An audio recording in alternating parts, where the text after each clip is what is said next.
Valentine's டே வந்துருச்சு. யூஸ்வலாக எல்லாரும் ரொம்ப ஹாப்பியாக டைம் ஸ்பெண்ட் பண்ணணும் கப்பலா அப்படின்னு நினைக்கிற டைமு.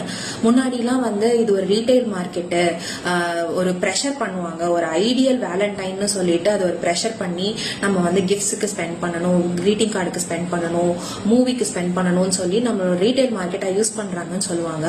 பட் இப்போ பார்த்தீங்கன்னா சோஷியல் மீடியா ஓப்பன் பண்ணாலே எல்லா இன்ஃப்ளூயன்சர்ஸும் நீங்கள் கரெக்டான பார்ட்னர் கூட இருக்கீங்களா, உங்க பார்ட்னர் உங்களுக்கு சரியானவங்களான்னு நீங்க எப்படி அசஸ் பண்றது, உங்களோட அட்டாச்மெண்ட் ஸ்டைல் என்ன, நீங்க டாக்ஸிக் ரிலேஷன்ஷிப்ல இருக்கீங்களா, நீங்க அரேஞ்ச் மேரேஜா இருந்தா எப்படி இது பண்ணுவீங்க, லவ் மேரேஜா இருந்தா எப்படி இது பண்ணுவீங்கன்னு சொல்லி நிறைய இன்ஃப்ளூயன்சிங் ஐடியாஸ், ஒர்க் ஷாப்ஸ் என்னென்னவோ நடந்துட்டு இருக்கு.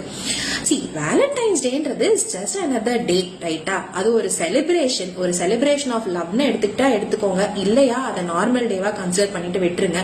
பட் அதை ஒரு இதுவா எடுத்துக்கிட்டு நம்மளோட ரிலேஷன்ஷிப் அனலைஸ் பண்ணி அது சரியா தப்பா அப்படியெல்லாம் பண்ணக்கூடிய ஒரு நெகட்டிவா நம்ம அதை அணுகணும்னு அவசியமே கிடையாது. ரிலேஷன்ஷிப் அனலைஸ் பண்ணணும்னா என்னைக்கு வேணா அனலைஸ் பண்ணலாம். ஒரு ஹாப்பியா இருக்கிறனால ஏன் நம்ம அந்த அளவுக்கு காம்ப்ளிகேட் பண்ணிக்கணும்? இதை பத்தி யோசிச்சு பாருங்க. வேலண்டைன்ஸ் டே என்ஜாய் பண்ணுங்க. ஹாப்பி வேலண்டைன்ஸ் டே. தேங்க்யூ.